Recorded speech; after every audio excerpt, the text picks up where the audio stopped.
When I got back from completing my first marathon in Jamaica, I took a fair amount of time to recover, a few weeks. And one of the things I noticed, which was bothering me, was that I felt like I was losing a little bit of my motivation. And I didn't really know why. I had been training pretty regularly. I had a schedule where I was all 7 days. I had a plan. One would be for recovery. I had swim days. I had sprint days. I had long run days. But when I came back from Jamaica, I really didn't have any of that. I went and I reached out to a performance psychologist just to get some guidance on this. And his name was Dr. Chris Friesen, and he talked with me and asked me if I'd ever really thought about, if I'd ever wondered where I was on a personality spectrum and how that might play into my motivation in terms of my exercise life. And that's something I had thought about in the workplace.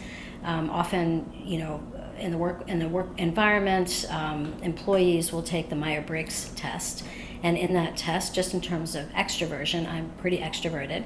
And so I talked about the Big Five personality with Dr. Friesen, and the two most interesting things that stood out for me was on the personality spectrum, I'm very extroverted. So what that means for me in terms of my exercise is I need to be in an environment where I'm around a lot of people.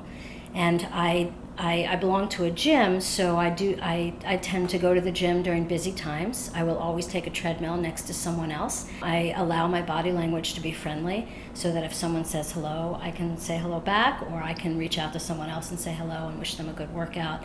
So I also, one of the things that Dr. Friesen mentioned was I do really well registering for races. When I first registered for races, and even not so early on, I thought, why am I registering to run a race? I'm a really bad runner, and I'm never going to win. Why am I taking myself so seriously?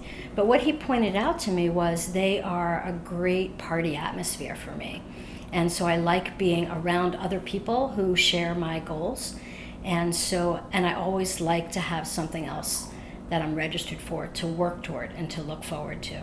In fact, one of my earlier trainers used to recommend that I use the Woodway at my gym, which was up at the third floor, which was a pretty quiet part of the gym. And he kept asking me, "Oh, did you get a chance to run on the Woodway?" And I finally said to him, "I'm not going to run on the Woodway. I mean, I know it's a great treadmill, but it's way upstairs. I like to be downstairs where everyone else is, and so I'm surrounded by everyone else." I'm very positive, and so I respond to a positive message. I will exercise when I remind myself how good I'm going to feel afterward, as opposed to if I tell myself if I don't exercise, I'm going to die of a heart attack. We're not all the same. We're not cookie cutter. Not everyone's going to have the same exercise routine. I exercise in the morning when my willpower is at its where it's not diminished, and I have the same routine pretty much every morning. And I go to, I work out in a gym. I typically run outside. I sign up for races. That's what works for me. If I were more introverted and I still needed to work out in a gym, if I didn't have a gym at home, I might find times during the day where the gym is not that crowded. Or I might go to a part of the gym that isn't that crowded. Or I might take a treadmill that's 2 treadmills away from someone else, because that's what's comfortable for me.